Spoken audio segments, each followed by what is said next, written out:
வானத்தில் நான் இருந்தால் மேகமாக ஆகணும், சபரிமலை மேல் தவழ்ந்து மழையாக பொழியணும். கடலுக்குள் நான் பிறந்தால் முத்துக்கள் சேர்க்கணும், முத்துக்கள் கோர்த்து வந்து ஐயனுக்கு சூட்டணும். மனிதனாக பிறந்து விட்டேன், எப்படி நான் வாழணும்?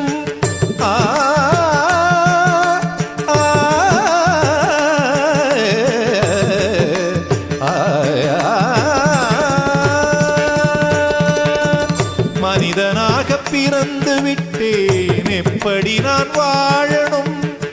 இசை என்னும் மந்திர கோலால் மனங்களை நான் சேர்க்கணும். மனங்கள் எனும் மலைகள், ஜாதி எனும் தடைகள் கடந்திட ஐயனும் அருளினை நான் பெறவே என்ன வரம், வேறென்ன வரம், என்ன வரம் கேட்பேன் நானே, மனமறிந்து அருளும் சபரீஸ்வரனே.